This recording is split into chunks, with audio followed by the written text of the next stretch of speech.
a cada uno de ustedes, hermanos.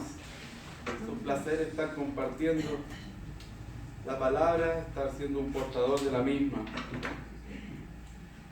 Vamos a ver uno que raye y decir, vaya, mire este título: honor y pureza. Esa es una forma de ver el Evangelio como honor y como pureza.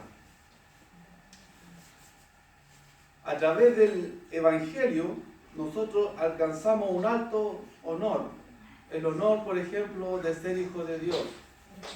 Esos son estados. Alcanzamos un estado de también pureza. Somos purificados, somos renacidos, partimos de cero, ningún pecado cuando decimos el Evangelio. Esto lo vamos a enfocar hacia el Evangelio como lo estoy ilustrando. La obediencia en general a la palabra la podemos enfocar en este aspecto de honor y de pureza.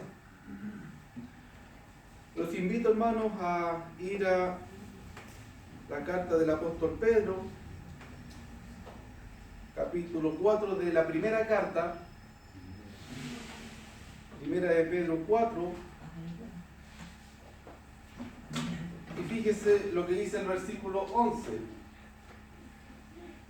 1 de Pedro 4, 11.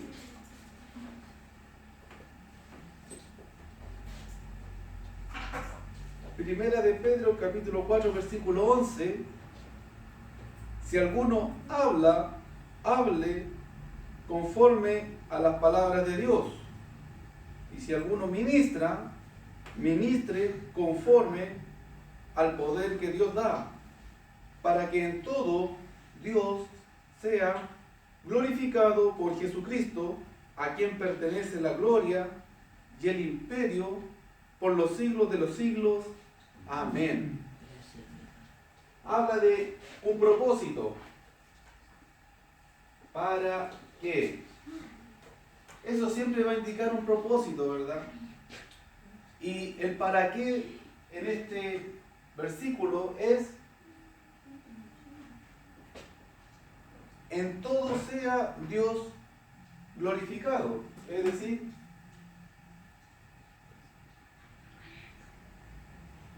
gloria a Dios. Gloria de endoxos, ¿no es cierto?, de ese griego de refulgencia, de luz brillante. Ese es el propósito. Y en este pasaje vemos que hay dos maneras en que Dios puede ser glorificado. La primera, por lo que decimos o hablamos. Vamos a poner hablamos, para hacer más literal al versículo. O decimos lo mismo. Dice que si alguno habla, que hable conforme a la palabra de Dios. Pero hay una segunda manera en que Dios también recibe gloria. Y es por lo que, dice, ministramos. Pero la palabra en sí es servicio, ¿verdad? Entre paréntesis, ministrar. Si alguno ministra, ministre conforme al poder que Dios da. Es decir, dentro de lo que es ordenado, dentro de lo que es instituido, dentro de lo que corresponde al contexto de la voluntad de Dios.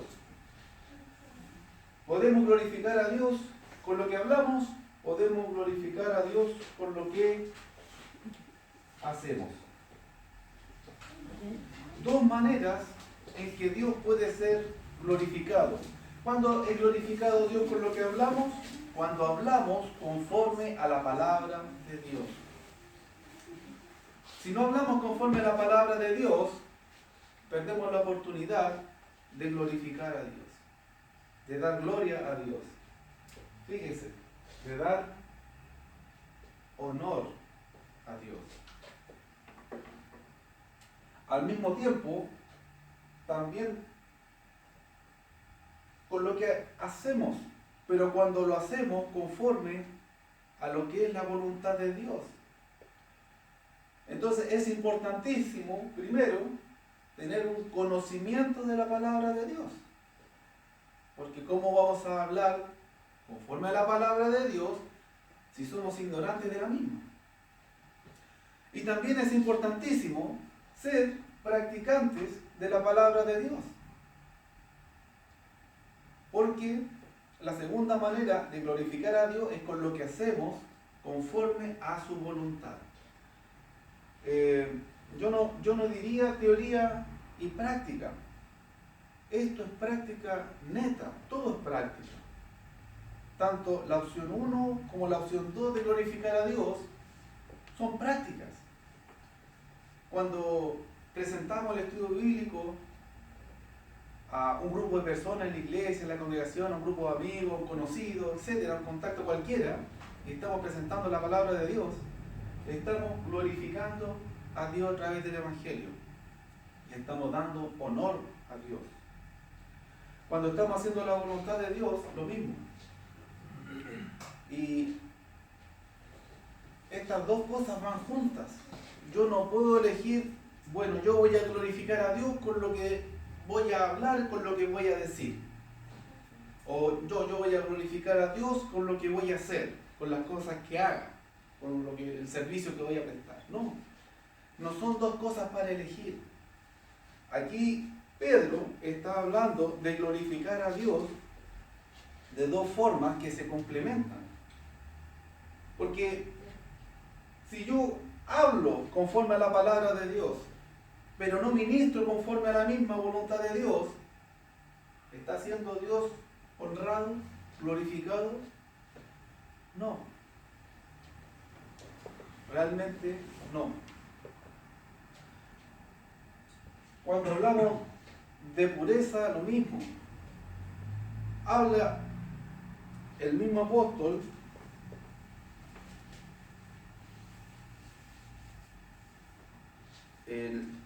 al principio de la misma carta, 1:22, la misma primera de Pedro. 1, a ver si conviene.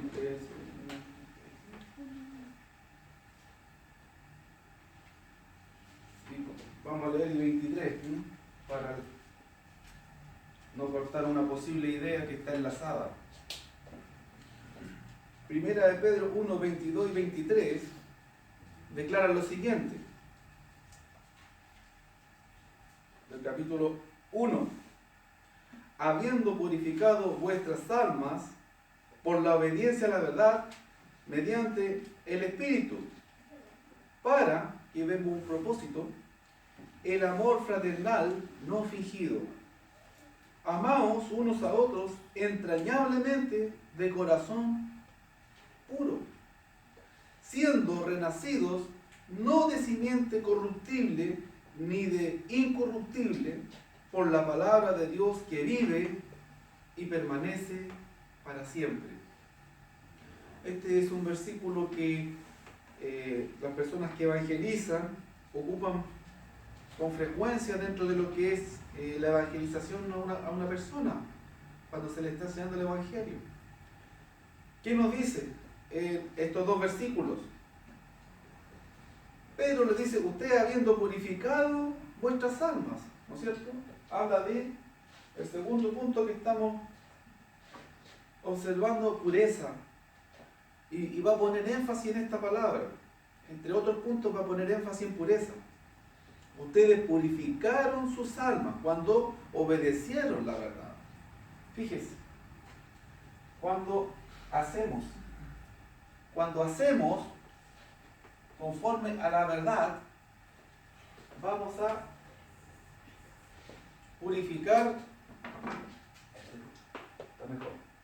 vamos a purificar nuestra alma. Y agrega otras ideas, ¿no es cierto?, mediante el Espíritu, para el amor fraternal no fingido, hay un propósito. mientras no purifiquemos nuestra alma, no vamos a poder proceder con el amor fraternal no fingido. Es necesario primero purificar nuestra alma. Y de esa manera nos vamos a amar unos a otros entrañablemente, un amor que viene de las entrañas, desde lo interior, o sea, sincero, completamente sincero. De corazón puro, fíjense, purificaron sus almas, comienza diciendo el versículo 22. Ustedes obedecieron, ¿no es cierto?, la verdad, para que su alma fuera purificada. Y aquí dice, de un corazón puro, porque la única manera de poder amar entrañablemente es un corazón limpio, puro, purificado. Falta una pequeña raíz, ¿no es cierto?, de rencor, de amargura, de odio, una pequeña pizca de cualquiera de esas cosas, y ya el amor no va a ser entrañable. Ya va a ser forzado, con dificultad, va a ser estorbado. Pero con el corazón puro va a ser posible amarse unos a otros de manera entrañable. 2. Énfasis a lo puro en un solo versículo, versículo 22. Nuestra alma purificada, nuestro corazón puro. Va, ¿no es cierto?, al segundo punto, siendo renacidos. Aquí el apóstol Pedro declara que esto ocurre cuando somos renacidos, pero no de una simiente corruptible, no de manera mortal, de manera terrenal, material. Esto es algo que ya viene preparando en el versículo 22, esto es algo espiritual, esto es algo que ocurre en nuestra alma, esto es algo que ocurre en nuestro corazón, y esto es una obra de Dios. No es que nosotros tomamos la decisión de nosotros mismos purificar nuestra alma, de nosotros mismos tener un corazón puro, no. Y eso está empezando a dejar claro el versículo 23, que siendo renacidos de una simiente incorruptible por la palabra de Dios que vive y permanece para siempre. La palabra de Dios es la simiente incorruptible, inmarcesible, inmortal, eterna, ¿no es cierto? Por la palabra de Dios que obedecemos, esto es un objetivo cumplido. Aquí está hablando específicamente de cuando damos el paso bautismal para obedecer el Evangelio, para comenzar una vida formal como cristiano. Porque la idea es formalizar este paso y no estar solamente con la intención. Hemos visto en varios de los estudios bíblicos en la semana, muchas personas de buen corazón, con buenas intenciones, como el caso de Lidia, Cornelio y muchos otros, ¿no es cierto?, que mientras no obedecieron el Evangelio, mientras no se entregaron a la obediencia del mismo, todavía no tenían un alma purificada, todavía no tenían un corazón puro, todavía no nacían de esta simiente incorruptible que solamente por el Evangelio es posible renacer. Volvemos a nacer. Sí.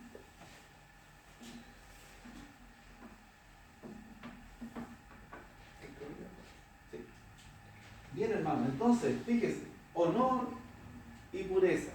A través del Evangelio, nosotros damos honor a Dios, honramos a Dios. Y también, a través de la obediencia al mismo, no anotamos nada, pero bueno, vamos a poner la idea principal, ¿no es cierto?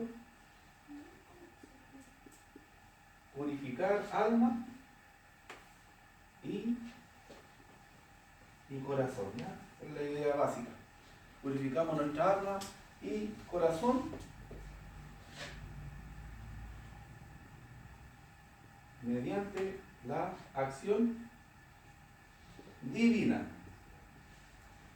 Yo pongo énfasis en eso, no es algo que nosotros decidimos hacer y que nosotros vamos a purificar nuestra alma y que nosotros vamos a tener un corazón puro, no, es algo que Dios va a hacer en nosotros, pero con nuestro consentimiento.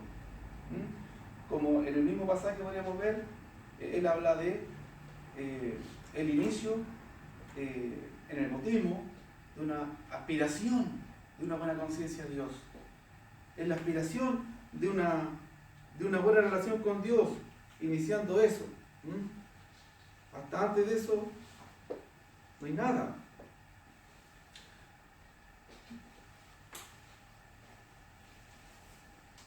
Cuando vemos a Cristo, ¿no es cierto?, antes y después de la cruz, y en la cruz misma hoy. Vemos a Cristo, ¿no es cierto?, tanto dando honor al Padre como dando pureza. Cuando nosotros somos hechos hijos de Dios, Dios nos hace parte de su naturaleza. Somos hechos hijos de Dios. La palabra hijo significa eso, que Él nos hace parte de lo que es su naturaleza. El amor no viene de la humanidad, nosotros no generamos amor, ni vamos a buscar amor por nosotros mismos. El amor es algo que viene de Dios y que va a producir en nosotros efectos. Pero eso viene del Padre. Entonces, hablando de Cristo, ¿no es cierto?, nuestro ejemplo, antes de llegar al Gólgota, antes de llegar con esa cruz, Él vivió una vida de honor a su Padre. Él honró a su Padre. Y una vida de pureza, que obviamente le dio gloria a Dios. Gloria a Dios por lo que dijo, con todo lo que habló, porque habló conforme a la voluntad de Dios. Gloria a Dios por lo que hizo. Glorificamos a Dios entonces con lo que decimos, y lo que decimos es conforme a lo que Dios ya ha dicho. Glorificamos a Dios cuando actuamos, cuando accionamos de acuerdo a lo que es el corazón, la mente de nuestro Dios. Y es lo que Dios hizo antes de la cruz. Piense usted ahora, Cristo en la cruz misma, dando honor a Dios. El Cordero sin pecado, puro, también la ofrenda a Dios. Y también después de la cruz, Jesús también dando honor al Padre y dando también una vida pura, que ya prácticamente glorificado, también dio gloria a Dios. ¿Cuál es el problema con el mundo? Que esto lo entiende al revés. Y aquí es cuando empiezan las discrepancias, porque hasta aquí podríamos decir, sí, es lo que la Biblia dice, es lo que yo entiendo, pero aquí es cuando nosotros como cristianos empezamos a chocar con el mundo, porque honor y pureza a veces no pueden ir juntas, humanamente hablando. Por ejemplo, vemos a la mujer. La mujer virgen es considerada pura, pero como no ha tenido hijos, no ha recibido esa honra. Por ejemplo, se puede también ver en el varón, un varón puro, pero no ha sido honrado, ¿no es cierto?, en ese sentido. Humanamente es imposible las dos, y lo podemos ver en varios ejemplos más, muchos ejemplos más, sobre todo en la cultura centroamericana. Esto es centroamericano, o la mujer es pura, o la mujer, ¿no es cierto?, es madre, y al ser madre recibe todo el honor de ellos, pero ya no es pura. ¿En dónde vemos la excepción? Obviamente, en lo que fue la sierva del Señor, ¿no es cierto?, hágase conmigo tu voluntad. Cuando vemos a María, ella fue madre y fue pura. Es un ejemplo, pero el único, bíblico y histórico que tenemos, ¿no es cierto? Ella pudo ser madre y al mismo tiempo pudo ser pura. Ahí rompe ese esquema. Y fue tan fuerte esa idea que cierta denominación, con mucha fuerza el día de hoy, mantiene y sostiene que ella no tuvo más hijos. Porque entonces se le rompe el esquema de honor y de pureza. Porque tuvo más hijos, dejó de ser pura. Aunque puede seguir recibiendo honra. Pero no, entonces ya no es inmaculada, de alguna manera. Vemos cómo conceptualmente, en forma terrenal, se oponen estos conceptos. Pero ante Dios, la idea es que esto sea una cosa, que nuestra vida dé honor a Dios y que nuestra vida también le ofrezca pureza a Dios.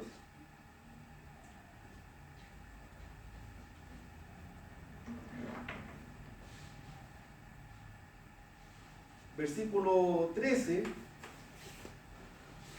del capítulo 1.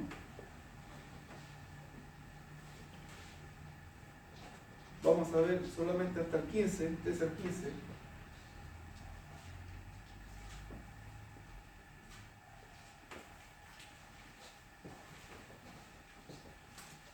Primera de Pedro 1, 13 al 15.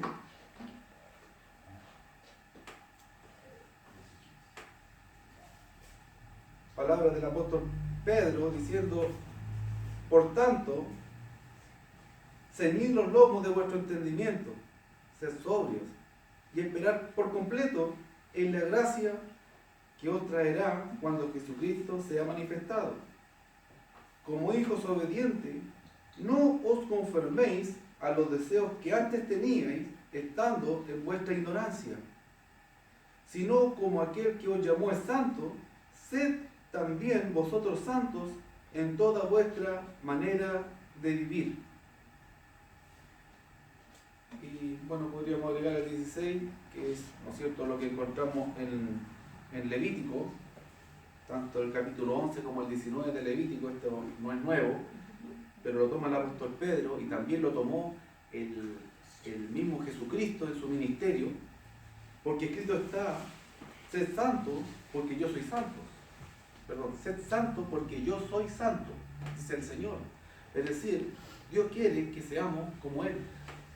Dios quiere que nosotros alcancemos no solamente la frase cliché de ser hijos de Él, sino que nosotros realmente seamos portadores de su ADN divino, de su esencia. Eso es hijo.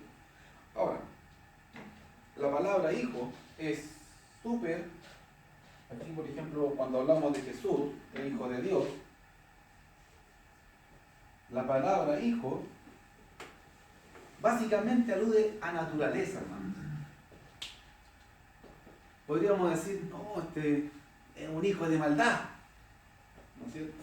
Jesús a algunos dijo: no, ustedes son hijos del diablo. No porque el diablo haya tenido, ¿no es cierto?, terrenalmente o carnalmente una relación con mujeres y hayan nacido ellos, ¿no es cierto? No está hablando en el sentido carnal, ¿no es cierto?, sino en el sentido de naturaleza. Vamos a notar esa palabra, que es la palabra clave aquí, en el sentido de hijo como naturaleza. Y ahí es donde tenemos que insistir. La idea no es que seamos hijos de Dios teóricamente hablando o teológicamente hablando. Como les decía yo antes, esto no es teoría y práctica, esto es completamente práctica.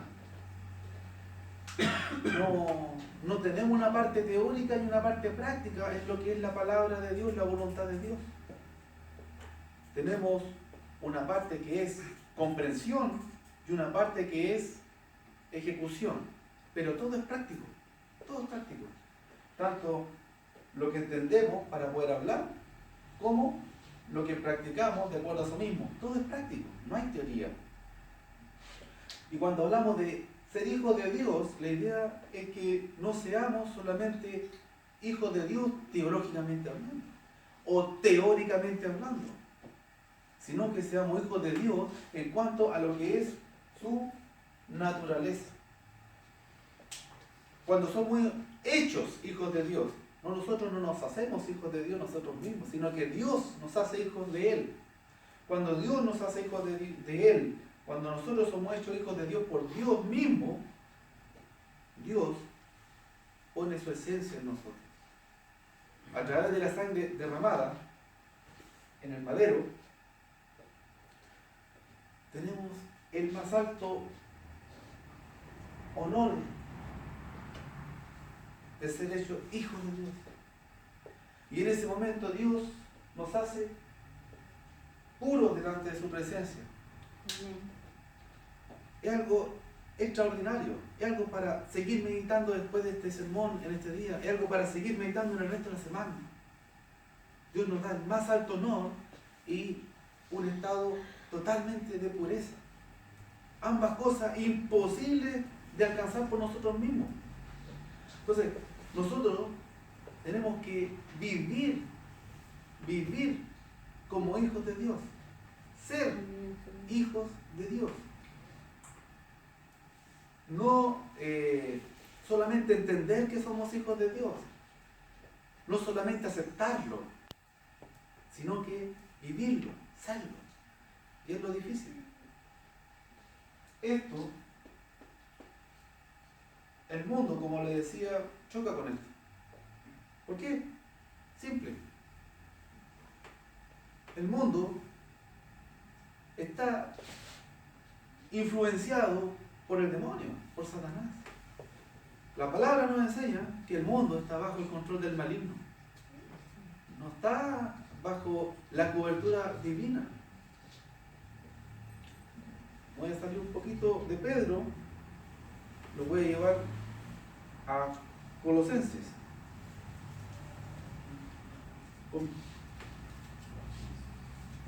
Conviene ver un versículo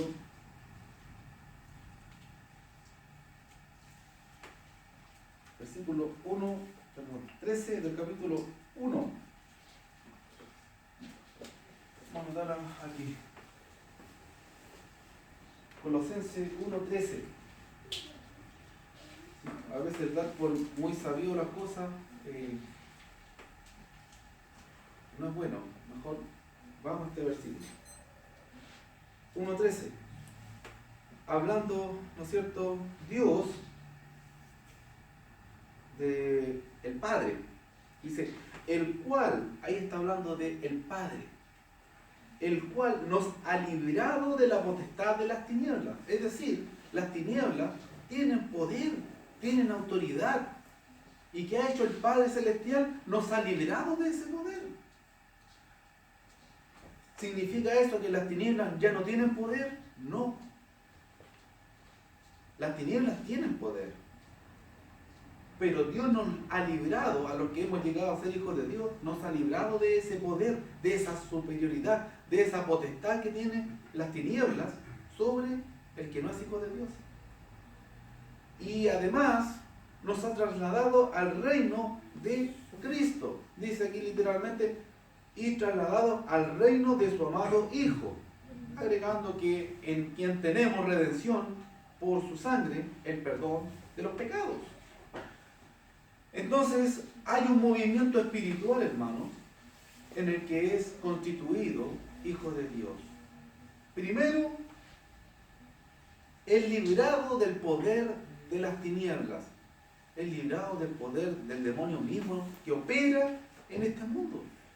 Y el mundo sin Dios no tiene esta cobertura. Está totalmente influenciado por el demonio, pensando que lo bueno es malo y que lo malo es bueno. ¿O no? Y luchando por los derechos que uno no entiende cómo son derechos, y dejando al lado los que deberían ser derechos naturales y no lo son. ¿Por qué a veces uno encuentra tanta contradicción en el mundo? Porque está gobernado, está bajo la influencia del demonio. Y la iglesia, que no es el edificio, no es la construcción, las cuatro paredes con ventanas bonitas, etc. No. La iglesia, que es el reino espiritual, constituido por piedras vivas, una construcción formada por hijos de Dios. Ahí volvemos de nuevo a 1 Pedro, capítulo 2. desde el versículo 1 en adelante, ¿verdad? La iglesia es el reino de Dios en este mundo. Es donde las tinieblas no tienen poder. Pero no significa que las tinieblas no tengan poder. La iglesia, el reino de Cristo, es donde las tinieblas no tienen poder. No significa que las tinieblas no tienen poder sobre la humanidad. Significa que los que han sido hechos hijos de Dios han sido librados del poder de las tinieblas. Porque han sido trasladados a un lugar que está bajo la cobertura divina de protección. Y han llegado a un entendimiento en este reino, los hijos de Dios, y han llegado a una práctica de la voluntad de Dios que es imposible fuera. Por eso Dios constituyó la iglesia. Porque sin este recurso, el mundo sigue su camino, entendiendo todo al revés, todo mal. Como el mismo profeta dice, ¿no es cierto? A lo bueno dicen mal y a lo malo dicen bueno. Por eso tanta contradicción en esto. Y ahora sí, voy a la idea que iba anteriormente con este fundamento que estuvimos viendo en Colosenses, ¿verdad? 1:13. Cuando nosotros como cristianos damos honor a Dios haciendo o diciendo conforme a su voluntad, ¿qué dice el mundo? Si uno tiene un compañero de trabajo, si uno tiene un vecino, si uno tiene un compañero en el colegio, en la universidad o en el barrio, o quizás alguien que ni siquiera lo conoce bien a uno, cuando uno habla o practica conforme a dar honor a Dios, ¿qué dice? Hoy que soy tonto, hoy que soy fome, hoy que eres raro. Porque los cristianos, ante los ojos del mundo, a veces son tontos, a veces son fomes y a veces son raros. Y con esa mentalidad, como dice el mismo apóstol Pablo, que escribe Filipenses, ¿no es cierto? Los primeros capítulos de Romanos, dice, con esa mente entenebrecida, para ellos es imposible entender lo que es dar honor a Dios, mucho menos practicarlo. Entonces, siempre que nos enfrentemos a estas situaciones, pensemos, hermano, porque son dardos, son ataques del enemigo a través de marionetas vivas, hermano. Porque cuando vienen a nosotros delincuentes, falsos profetas, falsos, amistades, cuando vienen personas que nos van a decepcionar, cuando vienen a nuestra vida personas que viven conforme al mundo y son sagaces y son muy astutos, son buenos actores, etc. Todo eso, hermano, lo hacen en la ignorancia de su mente, con una mente entenebrecida que no conoce a Dios. Y cuando nosotros estemos ahí a punto de caer, de decepcionarnos, de sentirnos rendidos, ahí es cuando tenemos que pensar en esto, hermano. Esto es una clave. Aquí el ignorante de la voluntad de Dios es Él. Aquí el que tiene la mente entenebrecida no soy yo, es Él. Aquí el que está bajo el control del maligno para no hacer conforme a la voluntad de Dios es Él. Y todo eso debería ser suficiente para reanimarnos y decir, gracias Señor por conocerte. Gracias Señor porque me amaste y me hiciste hijo tuyo. Me diste la oportunidad de hacer tu voluntad y me llenaste de promesas y de esperanzas que en el mundo no tenía y que el mundo no tiene. Y es cuando nosotros tenemos que sentir lástima, no rabia, pena por un mundo perdido que camina a ojos cerrados y a pie juntos, como así se va saltando al precipicio de la muerte eterna. Ahí es cuando tenemos que ser eternamente agradecidos. Y en lo que dependa de nosotros, por el poder y la misericordia de Dios, salvar un alma, hacerlo. Pero no desanimarnos, nunca. Cuando no podemos alcanzar un alma con la palabra de Dios, si hicimos todo lo posible. No desesperarnos cuando el ataque de este mundo nos asedia y nos quiere ver doblegados, nos quiere ver rendidos. Al contrario, los hijos de Dios no están claudicando, llorando, reclamando, no. Miran hacia lo eterno. Y podríamos ir a Filipenses, ¿no es cierto? 2:12, 3:12. Cuando Pablo dice, yo prosigo a la meta, yo prosigo al blanco, yo voy al llamamiento divino. Pero todo eso lo vamos a lograr ¿cuándo? Porque todo eso es promesa, todo eso es esperanza, todo eso lo logramos cuando nuestra vida en este mundo honra a Dios y proclama la pureza de Dios en nuestras vidas. Cuando hablamos de pureza, lo mismo en el mundo, hermano. La mente del mundo, una mente contaminada, una mente distorsionada, totalmente degenerada y depravada en todos los términos. Mientras más tiempo una persona vive en el mundo, cuando alguien va con el Evangelio, más difícil va a ser para esa persona poder caminar en el camino del Evangelio. Porque más su mente, su corazón, su vida entera está formada y ya moldeada por un sistema influenciado por el demonio, por poderes oscuros, por fuerzas malévolas, a los que el Señor, por ser hijo suyo, nos ha librado. Pero siguen teniendo poder sobre los que no son hijos de Dios. Por eso es tan triste cuando se ve a alguien que llegó a ser adoptado hijo de Dios vivir como si nunca lo hubiera sido. Alejarse, olvidarse de Dios. Terrible. Y Santiago nos habla del que hace volver a esa persona de su camino.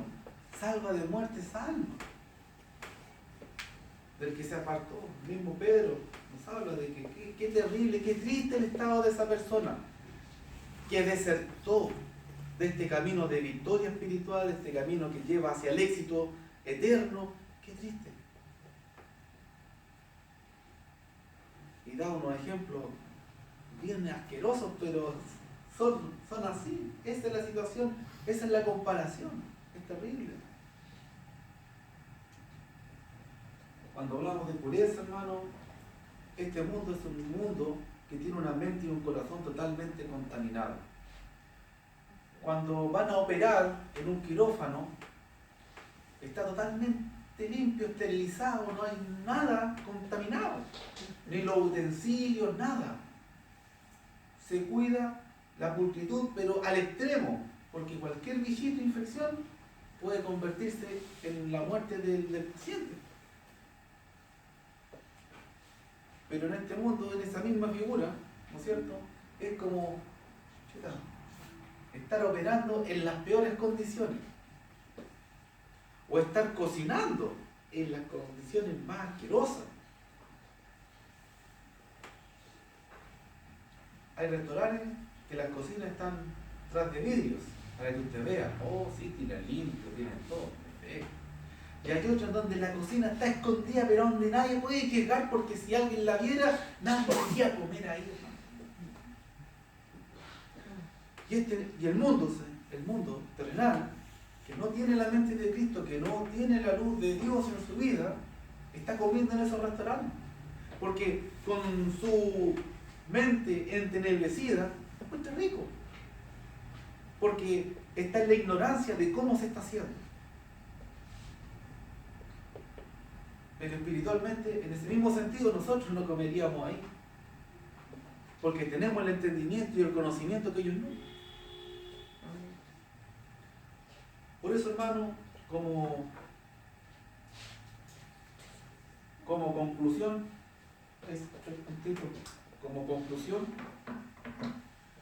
no nos desanimemos cuando sentimos que el mundo no piensa como nosotros, porque ellos no tienen el entendimiento que tenemos nosotros, no han alcanzado por la gracia de Dios una comprensión de lo eterno, una comprensión de lo divino que hemos alcanzado nosotros.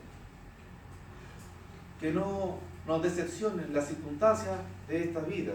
Porque a veces el dicho es que no, si a la gente buena no le pueden pasar cosas malas. Si quiere ahí en el té, si tiene 1 hora o 2 para contarle todo lo que me ha pasado este mes nomás, sería poco. Y es que a la gente buena le pasan cosas malas. Y hay gente mucho más buena que yo que le ha pasado cosas peores. Porque así es el mundo. Porque muchos viven y para vivir pisan al que está al lado. Un mundo egoísta, un mundo mezquino, un mundo indolente. Ese es el mundo en el que se vive. Uno se acuerda de las palabras del Señor: los envío como ovejas entre lobos. ¿Qué le pasa a la oveja entre los lobos? Los lobos cuidan las ovejitas, les dan calor, les traen,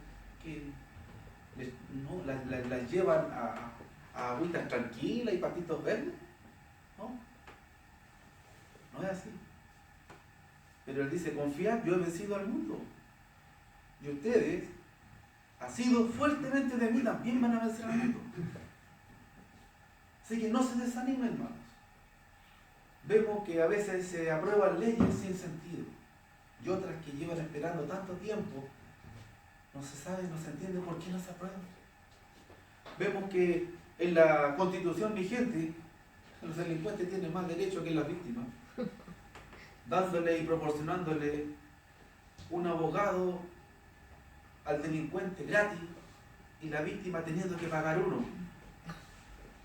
Vemos cómo tener a una persona metida en la cárcel vale 700.000 pesos y lo pagamos nosotros. Y de repente vemos que al que tomaron preso hoy día está suelto mañana. Vivimos en un mundo, hermanos, que no entendemos. Y esto es un pequeño comentario de lo que es la delincuencia. Esto lo podemos proyectar a todo: injusticia en lo laboral, injusticia en esto, otro, desigualdades en cuanto a la salud, en cuanto a la educación. Vivimos en un mundo, hermanos, que lo último que busca es dar honor a Dios. Lo último que busca es vivir puramente delante de Dios. Y si nosotros quedamos con la vista pegada ahí, hermano, nos vamos a desanimar. Nos vamos, hermano, a apagar. Me acuerdo de un versículo para esta conclusión en el libro de Hebreos, capítulo 12, versículo 2.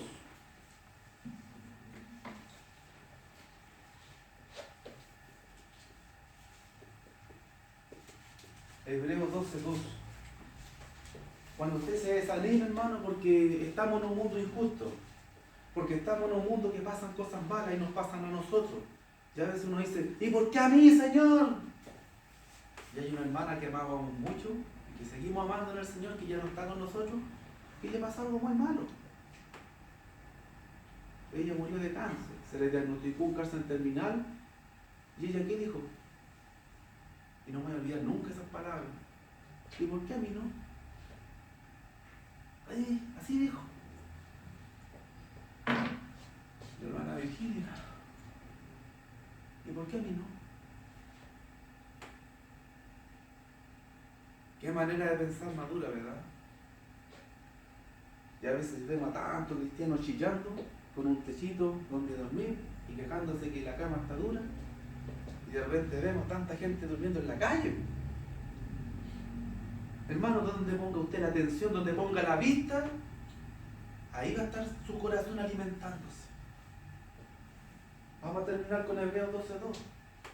¿Dónde tenemos que poner la vista? En todas estas cosas que nos desaniman, que nos decepcionan. ¿Dónde? Dice Hebreos capítulo 12, versículo 2. Puesto los ojos en Jesús, el autor y consumador de la fe, el cual, por el gozo puesto delante de él, sufrió la cruz, menospreciando el oprobio, y se sentó a la diestra del trono de Dios. Honor y pureza. Honor y pureza. Fíjese. Pongan los ojos en Jesús, Usted y yo pongamos los ojos en Jesús. Si lo ponemos en este mundo, si lo ponemos en el éxito del que tiene el narcotraficante, si lo ponemos en el mundo en pocas palabras, hermano, vamos a caer en la frustración más grande. Es la frustración más grande. ¿Sabe por qué? Porque nos estamos comparando con la gente que vive para este mundo, siendo que nosotros vivimos para algo mejor. Porque nuestra morada, y es lo que vivimos, no está en este mundo, sino con Dios. Entonces, triste cuando alguien que tiene la promesa de la eternidad junto a Dios y moradas celestiales, siente envidia del que haciendo mal le va bien. Y deberíamos sentir lástima porque esa persona le va a ir bien por un poco de tiempo y no tiene nada, no tiene promesa, no tiene esperanza, al contrario. La ira de Dios está sobre él. La ira de Dios. Cuánta misericordia y lástima deberíamos tener. Y aquí el autor de Hebreos dice, pongan los ojos en Jesús porque Él es el autor y consumador de nuestra fe. El autor y consumador. El que la inició y la hizo posible. Si Jesús no hubiera muerto en esa cruz, hermano, ¿a dónde podríamos mirar ahora? Y cuando celebramos la cena, si el Señor hubiera estado en esa cruz, ¿qué tendríamos para recordar? Y si Jesús no hubiera estado en esa cruz, hermano, ¿qué esperanza y promesa tendríamos ahora? Ponga los ojos en Jesús, el autor y consumador de su fe. Y mire lo que dice, mire las palabras hermosas que agrega, el cual por el gozo puesto delante de él, sufrió la cruz. ¿Pero cómo? Gozo y cruz. ¿Cómo gozo y cruz? ¿Dolían los clavos o no, hermano? Dolían. ¿Pesaba la cruz? Pesaba. Y todos los golpes que recibió en el camino y antes de esa misma noche que fue juzgado injustamente, ¿dolían o no? Con una caña le pegaron, con látigos le pegaron, ¿dolía o no? Todo dolía. El dolor emocional que él sufrió, todo dolía. Dolía en el corazón, dolía en su mente, dolía en su cuerpo, todo dolía. ¿Y cómo dice? El gozo puesto delante de él. ¿Cuál fue el gozo de él? Sabiendo que cada paso que daba hacia esa cruz, sabiendo que cada clavo que ponían en sus manos, sabiendo que cada látigo que recibía, él sellaba su entrada al cielo. Amén. Sabiendo que cada sufrimiento de él era para la salvación de alguien. Él se gozó en ser el cordero por medio del cual el mundo podía ser salvo. No que fuera masoquista y dijera, no, el gozo puesto de él cuando sufrió la cruz, no, es que él era masoquista, le gustaba el dolor, no. Todo eso lo sufrió, le dolió. Pero el gozo de él era algo más grande. Llegar a salvarlo a usted y a mí para una vida eterna. Y allá tenemos que tener puestos los ojos en nosotros. Puestos los ojos en Jesús, el que inició y terminó la fe que usted puede abrazar y a la que se puede aferrar para no solamente vencer en este mundo. Más que eso, llegar a la eternidad con Dios. Pues son dos cosas distintas. Podemos nosotros doblegar al mundo y no que el mundo nos doblegue a nosotros. Podemos vencer frente a la adversidad de este mundo. Y además, cuando este mundo se acabe, además de haber ganado la batalla, aferrándonos a la fe en Jesús, también vamos a tener la vida eterna con Dios. Dice que menospreció el oprobio, no le importó ningún tipo de humillación. No le importó ningún tipo de humillación, siendo el Hijo de Dios y recibiendo y mereciendo todo honor en los cielos y que también en cualquier parte de la existencia, no le importó ser menospreciado, ser, como podríamos decir, ofendido, pero en todos los términos que usted puede imaginar, no le importó. Porque cuando él era humillado en el mundo, ¿quién era glorificado? El Padre. El Padre Celestial. Y así nosotros, cuando somos humillados en este mundo, preocupémonos no de defender nuestro honor, sino de que esa humillación se transforme en gloria a Dios. Porque dice que así se sentó a la diestra del trono de Dios, habiendo vivido esa vida pura delante de Dios, dejándonos ejemplo, ¿no es cierto? Porque hubiera sido fácil para el Señor. Mire, esto es todo lo que tienen que hacer. Hasta luego, que les vaya bien, ya saben. Y solamente hablar. Pero el Señor también sirvió y ministró, hizo la voluntad de Dios. Y nadie lo podía criticar ni de los evangelios. Nadie le podía decir, ¿y cómo tú? No tengo nada. Si los testigos falsos se contradecían entre todos y no sabían qué decir. Porque todos conocían a Jesús. Él vivió una vida pura. Hermanos, tenemos a quien mirar. Vivir una vida de honor para Dios. No para nosotros mismos. Nosotros, hermanos, ya recibimos el honor más alto, más grande que podamos recibir en este mundo. Ser hijos de Dios. No hay más honor. No busque más honor que ese. Hágale honor a ese honor. Seamos consecuentes con respecto a ese honor. Ser hijos de Dios en este mundo. No hay honor más grande, hermano. Ya alcanzó el máximo honor. No hay más. Ahora preocúpese de que la gloria sea para Dios. Por esa igual. Nuestra vida, hermano, humanamente es falible. Ponga atención. Falible. ¿Podemos fallar? Sí. Y fallamos también. Pero ¿a dónde está nuestra mirada, nuestra vista, hermano? Nunca se lo olvide. En Jesús. Se cayó, mire a Jesús. Póngase de pie. Tropezó, mire a Jesús. Se desanimó, mire a Jesús. Porque si queda en el suelo, hermano, porque si desvía la mirada, ya este mundo lo va a empezar a doblegar a usted, lo va a vencer y va a perder la tremenda promesa de vida eterna con Dios. Que eso no pase, al contrario, hermano. Vivamos una vida que honre a Dios, una vida que dignifique a Dios. Es todo con lo que puedo concluir, hermano. Que Dios bendiga a cada uno de ustedes. Amén.